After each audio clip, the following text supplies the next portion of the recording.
C'est l'homme qui a fait un pacte avec le diable. Il se déplace comme un fantôme. Il a détruit 100 000 soldats ennemis à lui tout seul. C'est le tristement célèbre Dracula. Le monde entier le connaît comme le premier vampire. Mais peu de gens connaissent sa vie passée. Dracula était le prince d'un petit pays, sans armée propre. Il était malmené par les grandes puissances. Les grandes puissances ont exigé de Dracula qu'il leur remette 1000 garçons en guise de tribut. Et il voulait son fils comme otage. Dracula s'y oppose. Mais il était dépassé par les grandes puissances. Avec la grande puissance, il n'avait d'autre choix que d'obéir aux ordres de la grande puissance. Quand il a été remis à l'émissaire, le messager continuait à dire du mal de lui. Il l'insultait parce qu'il n'était pas capable de protéger son propre fils. Il n'était pas digne du titre de prince. Dracula, furieux, saisit l'épée de l'émissaire et l'acheva d'un seul coup. Devant lui, le petit soldat était sans défense. Son action était une déclaration de guerre formelle contre les grandes puissances. Mais comment une nation sans armée? Comment résister à l'attaque d'une grande puissance? Désespéré, Dracula se souvint d'un livre ancien. Un vampire au pouvoir démoniaque qui se cachait dans les falaises depuis des milliers d'années craignant le soleil. Il est confiné dans une grotte depuis toujours. Dracula doit acquérir le pouvoir du démon pour résoudre cette crise. Avec une lueur d'espoir,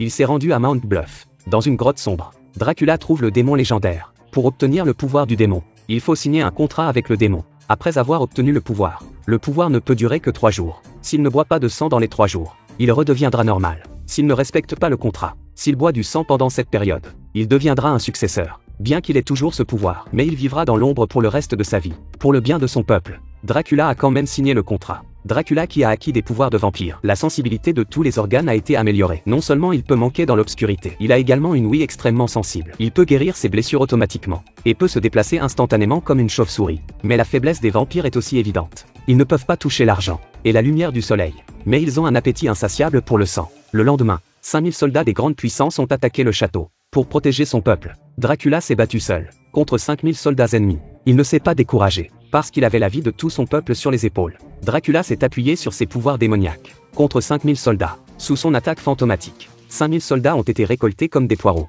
Le champ de bataille devint un enfer. Le roi de la grande nation était furieux de cet acte. Il ordonna à son armée de 100 000 hommes de détruire Dracula. Dracula grandit en tant qu'otage, vivant sous l'oppression du grand royaume. Il connaissait le caractère du roi. Il a mené son peuple pour échapper au siège. Sa femme a remarqué quelque chose d'étrange chez lui. Les cicatrices sur son dos blessé ont miraculeusement disparu. Interrogé par sa femme, Dracula n'a eu d'autre choix que d'avouer à sa femme. Il avait signé un contrat avec le diable. S'il survivait aux 3 jours, il pourrait revenir à la normale. Mais il ne peut pas se déplacer au soleil pendant la journée. Dracula n'a pu que demander à sa femme d'aller de l'avant avec son peuple. Il resta en arrière en tant qu'éclaireur. Il attendit la tombée de la nuit. À la sortie, en chemin, le groupe tomba dans une embuscade tendue par l'ennemi. Les gens n'ont pas fait le poids face aux soldats lourdement armés. Ils ont été faits prisonniers. Alors que sa femme était sur le point d'être tuée, Dracula est apparu pour sauver sa femme et son fils. À la tombée de la nuit, ils atteignirent l'église sur la colline. Pendant la journée, son évitement de la lumière du soleil a attiré l'attention d'un citoyen. Soupçonnant Dracula, le citoyen déchira la tente et les rayons du soleil frappèrent Dracula. La peau de Dracula fut instantanément brûlée. Les gens mirent le feu au corps de Dracula. Les épouses ont essayé de les arrêter. Des gens qui, au fond, étaient terrifiés par les vampires. Dracula n'a pas eu l'occasion de s'expliquer. Et c'est à ce moment-là que c'est arrivé. La fumée a bloqué la lumière du soleil. Dracula est sorti du feu. Il était désespéré pour tout son peuple. Pour les protéger. Un homme contre 1000. Mais ils ont essayé de le brûler. Dracula leur a crié dessus. Quand Dracula était sur le point de perdre la tête, en regardant sa femme et son fils, il finit par céder. Il se préparait encore à l'attaque des grandes puissances. Le roi apprit de ses soldats que Dracula avait des pouvoirs de vampire. Il ordonne à tous les soldats de marcher les yeux bandés. En ne pouvant pas voir, ils pourraient surmonter leur peur du mal. Une armée de 100 000 soldats aux yeux bandés marcha vers l'église. À la tombée de la nuit, l'armée de 100 000 soldats arrive au pied de l'église. Pensant qu'après cette nuit, son pouvoir aura disparu. Dracula doit se battre jusqu'à la mort. En regardant les chauves-souris se rassembler autour de l'église, Dracula avait un plan. Cet homme peut invoquer des chauves-souris. Bientôt, des essaims de chauves-souris volent vers l'église. D'un simple geste de la main, une armée de chauves-souris se précipita vers les 100 000 soldats. Les chauves-souris déchirent tous les soldats qu'elles touchent. Dracula contrôle à nouveau les chauves-souris qui tombent du ciel. Les soldats des grandes puissances sont instantanément neutralisés. Ils deviennent des agneaux à abattre. Dracula est arrivé sur le champ de bataille sous la forme d'une chauve-souris. Lorsqu'il a soulevé le casque du roi, le roi n'était qu'un double. Il s'est rendu compte que les 100 000 hommes devant lui n'étaient là que pour le retarder, et que le roi avait envoyé quelqu'un pour se faufiler dans l'église. Dracula a compris que quelque chose n'allait pas, mais il ne s'est pas rendu compte que sa maison avait été volée. Son fils avait été enlevé par les soldats, et sa femme a été poussée du haut d'une falaise. Dracula a entendu les cris de sa femme.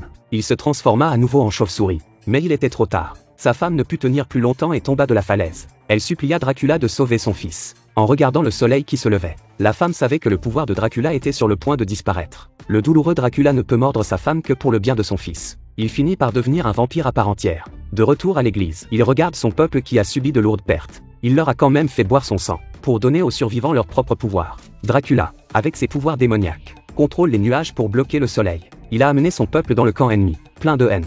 Grâce au pouvoir des vampires, les gens se sont mis à tuer à tour de bras. Les soldats ennemis étaient sans défense. Dracula trouva le roi. Le roi avait tapissé sa tente de pièces d'argent à l'avance. Sous le poids de l'argent, ses pouvoirs démoniaques étaient affaiblis. Le roi l'a coincé. Alors que le pieu était sur le point d'être planté dans son cœur, Dracula prit la forme d'un fantôme et poignarda le roi. C'est ainsi que naquit Dracula, le grand-père des vampires. En voyant son peuple perdre la raison, il savait que le vampirisme se répandrait comme un virus. Il n'y aurait pas de paix. Alors il a soulevé les nuages. Le soleil a brillé sur eux. Les vampires ont été détruits en un instant. Et Dracula aussi. Mais Dracula n'est pas mort. Il a été ramené à la vie par le sang de ses serviteurs. Et il a vécu pour toujours. La légende du vampire Dracula se perpétue aujourd'hui. On dit qu'il a vécu pendant des milliers d'années. Et qu'il vit toujours. Il est peut-être l'un d'entre nous. Te demandes-tu parfois si ton meilleur ami qui reste debout toute la nuit n'est pas Dracula ?